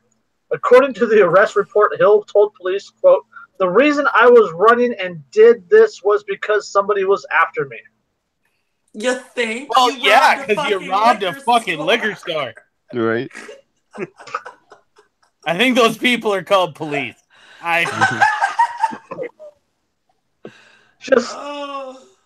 Fucking Florida people, you guys. Oh my God. Florida man. Florida man strikes again. Dude, Florida is like the mentally insane phallus hanging off of the United States. It's the dingleberry. You know? It's like, come on already. Get your fucking act together. I mean, you know what it is? It's physically and philosophically the dick of the United States. For real, dude. Any state that can wind up with a Bush in office for that fucking long has some problems. For real. Two Bushes. Wasn't Jeb's son also in office there? Yeah, I think so. No. Yeah. No. This isn't that dumb. Jeez. Even Texas. Texas, no, fuck Texas. Okay, you guys know those little the keychain fobs thing that look like the little cats, the hard plastic. Yeah. You guys know what I'm talking about? Yep. Yeah. In Texas, those are considered brass knuckles, and they're a felony. What? You can open those. There's an article I posted on Wolf the other day. You can open carry a freaking longsword or a hatchet or a machete or a rifle, but having a key fob that looks like a little cat that you can put on your knuckle and defend yourself, that's a felony. Really? Yep. Yes. That's so fucking retarded, man. Oh my God. It's like, this is what happens when you give people the ability to just sit around and be like, okay, what can we make a law against next? Exactly. When people's only fucking job you know what I mean? Right? is to make up shit to tell other people to do, this is what you fucking end up with. Yeah. This kind it's of like, shit. okay, their job is to just outlaw shit. Because they're fucking bored and they have to justify their existence. Yeah. So that's where we get all this weird shit from. Like, there's a town in Virginia where it's still illegal for women to wear patent leather shoes because men might see something they oughtn't to see. In the reflection. In the reflection. Wow. Well, dude, what kind of vision people have? They must just like have superhuman, like all the thirst vision. That's yeah, like you don't need to look at a woman's shiny shoes anymore. All you gotta do is drop her a line in her fucking messenger. She'll send you that shit for free. Follow her on Instagram. Problem solved. What is? I love it. I love it when I get to read my favorite meme. Okay. I really hate it when people try to justify their immoral and illegal actions by saying, quote, I'm just doing my job. If you don't like it, blame the lawmakers. But the truth is, without your compliance with the laws they make, without you enforcing them, Washington wouldn't be an issue. It would just be a group of people in suits circle jerking, dreaming of taking away all our freedoms and rights and writing it down on paper. Right. Amen. Yep. Yeah. So it doesn't matter what the law says. It matters whether people are willing to enforce it. And if people are willing to enforce it, then they are selling their morality for a paycheck. Yeah. Yep. Yeah. So, Yep. yeah. They're either completely morally stunted, like they never ever developed their own set of morals. They never thought about it and developed their own, or they're just morally bankrupt. They know better and they just don't fucking care. Well, yeah, and Lord Acton said, Lord Acton said that power corrupts, absolutely. But the truth is that power itself only attracts the corruptible. Right. Yeah. Right. Well, and power in the type of we've talked about this a lot in recent episodes, but in the type of structure that we have, the governmental structure, only those who are already corrupt, who are willing to step on, to use, to kill, to steal, anything they have to do by hook or by crook to get that position. You know, so the person who actually gets the position is the worst possible person to have it. Because you have to be a dishonest piece of shit scumbag to win these positions of power.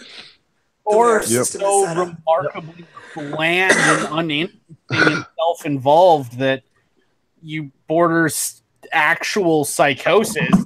And, like, that's not the person you want in charge of everyone else. No. Right? Yeah. No. Well, it's easier for people to, like, you know, renege on their responsibilities and just hand their fucking, you know, their personal responsibility and authority over their person, you know. Well, yeah, and, I mean, because and like, hurts. And be like, well, well, not only that, but it's just like it's easier to be like, oh, well, I'm gonna let them deal with it, and if they fuck up, then I'll point the finger at them and blame them instead of blaming myself for not being responsible for my own shit. You know what I mean? This That's pretty much what it boils down to. Right. This control by proxy thing makes people feel like they're not controlling others. I'm not controlling you. That guy over there is, even though I voted for him and all of his thugs, and I approve of what they're doing, I'm not the one controlling you.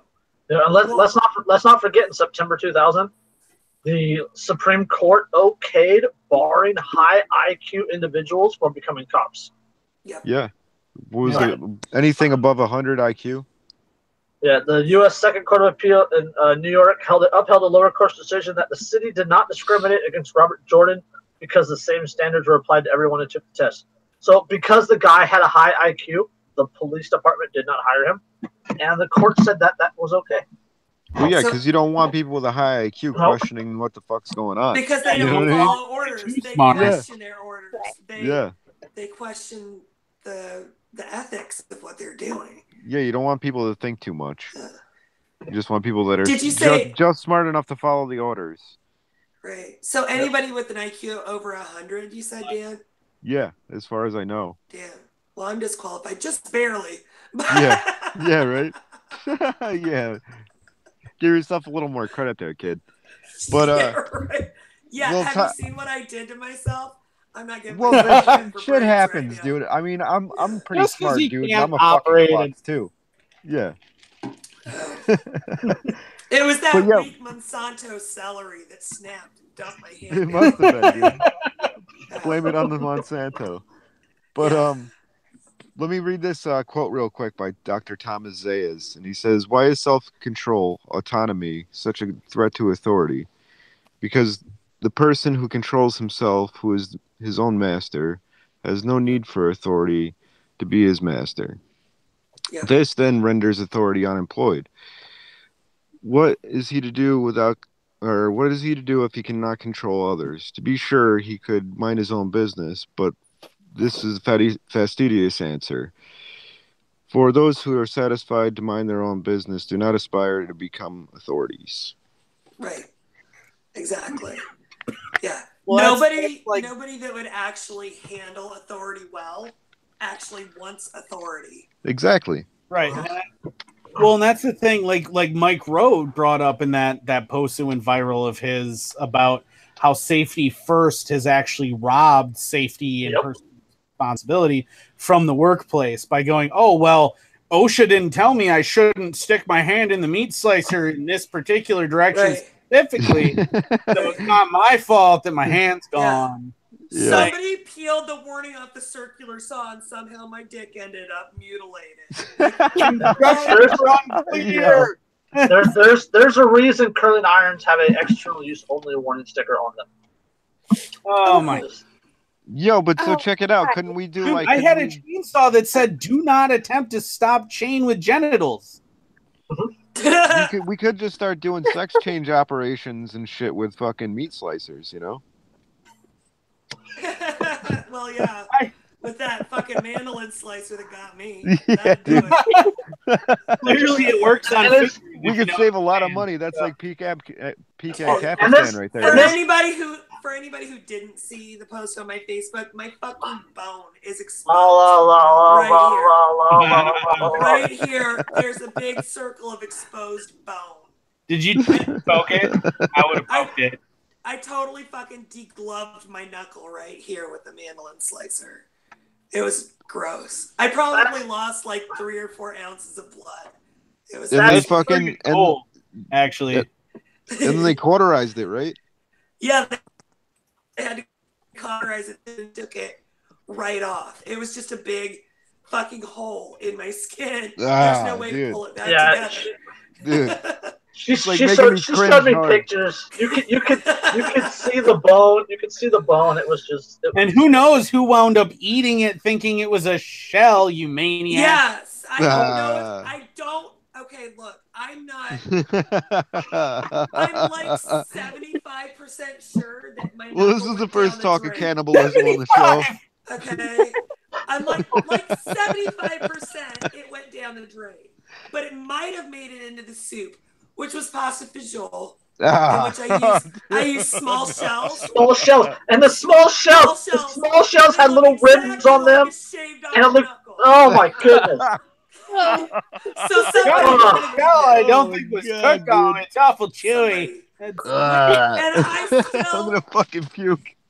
I still fed it to my family, and you know why? Because that was an entire fucking crock pot full of soup. I'm not throwing that out. Oh man. Dude. You know what? Marinated nicely. This is way too wasteful. You're eating my fucking finger, and you will like it. Hey, look. Oh my God. Hey, look. It cooked on low for 8 fucking hours. There's nothing wrong with it. Okay? She's Soylent Green is Derica.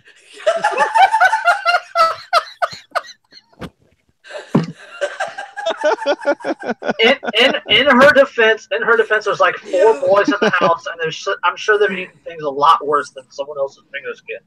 I don't know that that's true. That's like a pretty high bar. They eat dirt. My dogs lick each other's dicks, and the boys let the dogs lick their mouths. Yeah, but there's a really big leap between like, oh, I let the dog lick me in the mouth, and hey, by the way, I ate our neighbor. Like that's look. Okay,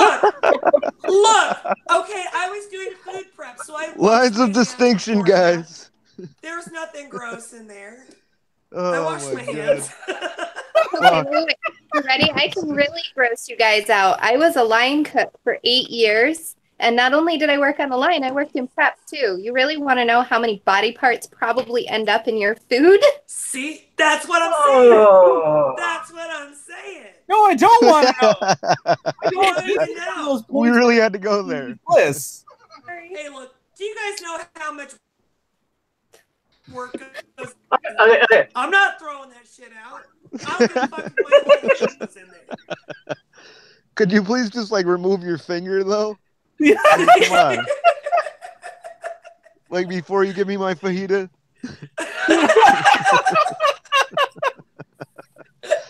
Like what the fuck, what man? Really disturbing is if they're like, "Hey, this is better than it's ever been before." I don't know. Yeah, right.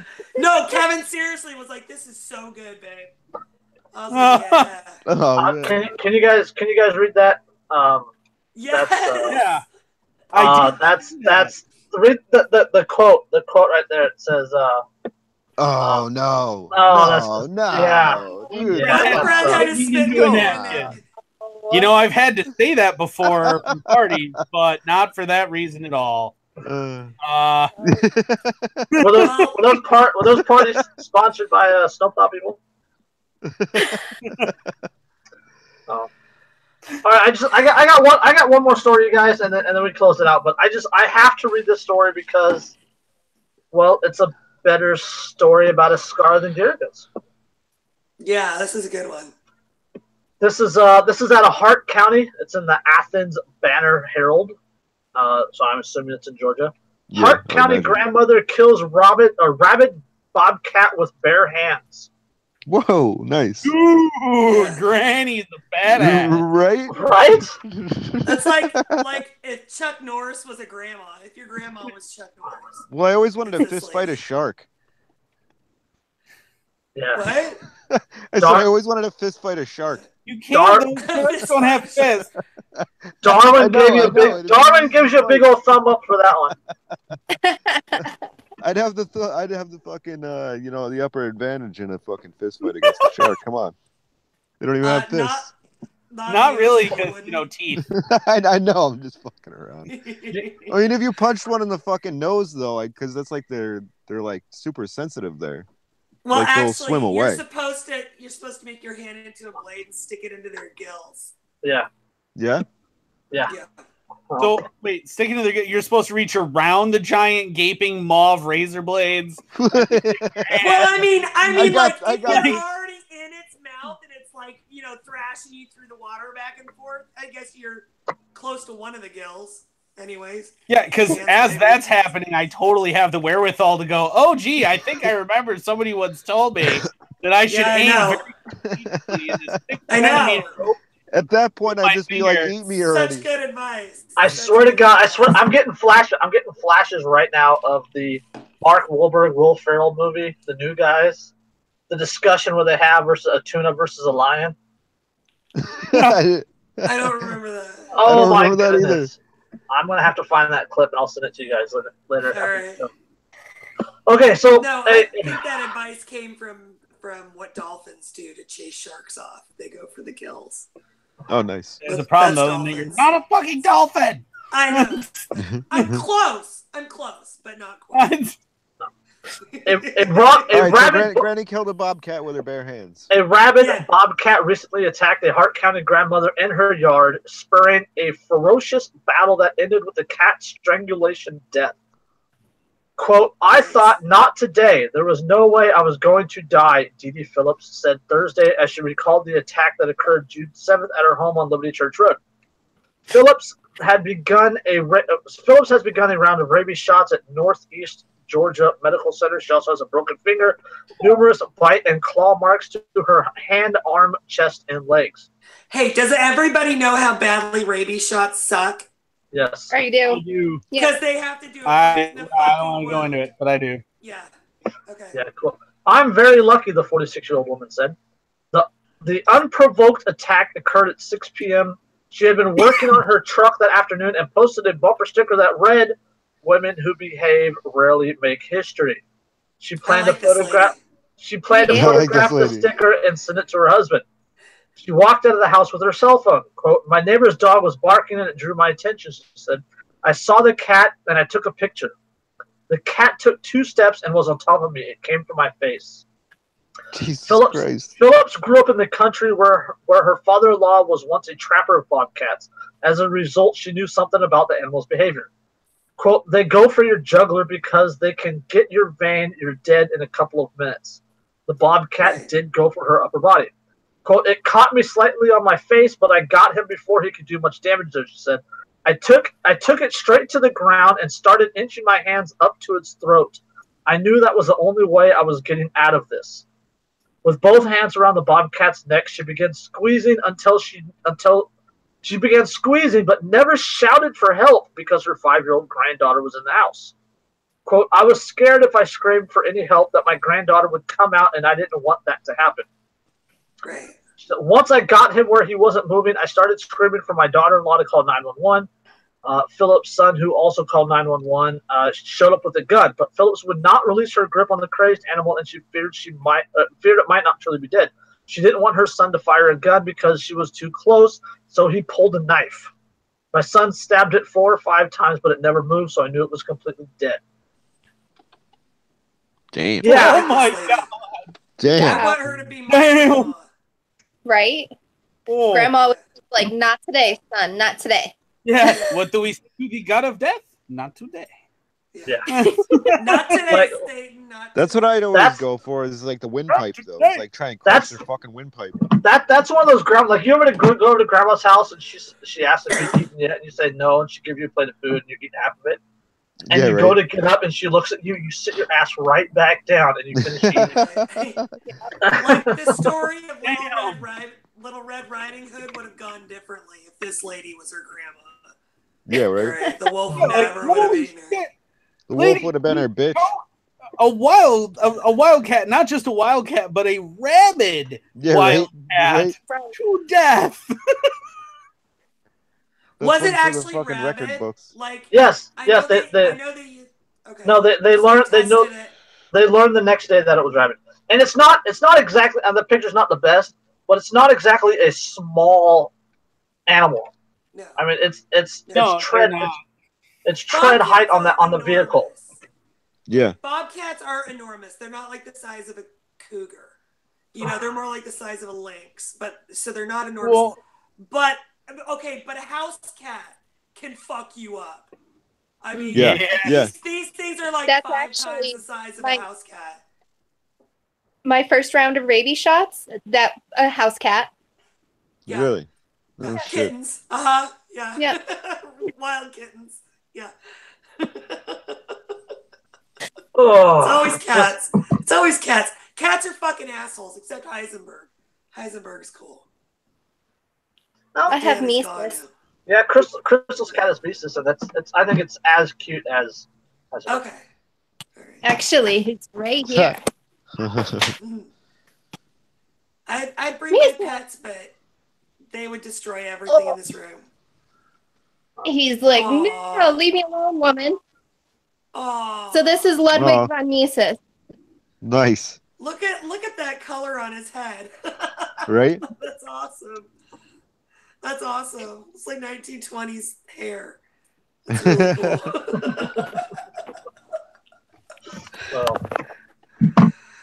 All right, we've gone our 2 hours, so I don't know if you guys want to keep going.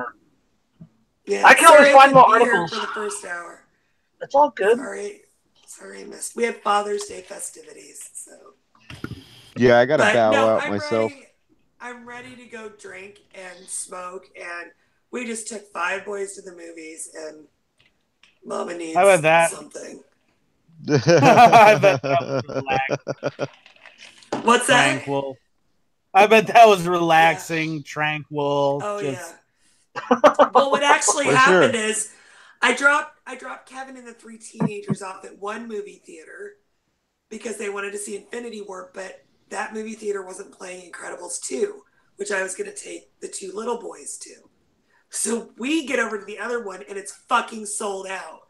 So I have to take the little boys back to the first theater and bowl with them at the bowling alley that's part of the theater for like 2 fucking hours, waiting for the rest of them to get out of Infinity Wars. I'm tired. I'm gonna go to bed. First, I'm gonna smoke some weed. Then I'm gonna go to bed. You deserve a medal for that one. Yeah, it's been a long evening. So, all right, Crystal, if you're still there, plug your show, plug your pages. If she's still there, I don't know if it's frozen. Crystal, hello. Still there? Hello. Hola. I didn't see both of you. No. Her screen is frozen, but her pages are Anarchist Beauties and what is the other one? It's damn it, what is the other one? It's I don't know. I can't remember the other one either. Put it in the description if you remember. I put it in the description.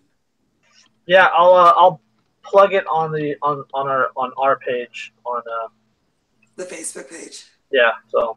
Okay. Yeah. So all right, I want to drop this quote from Ben Stone. It's actually one of the first lines in his book, and it says, "Fools cling to the past as if it's their future. The wise remember the past and step into the future." Amen, brother. So, all right. On that note, this has been Anarchy Among Friends, episode 35. Thank you for joining us. Thank you for the participation in the group chat. That's the most that we've had in a long time. You guys are awesome also. And, yeah, peace.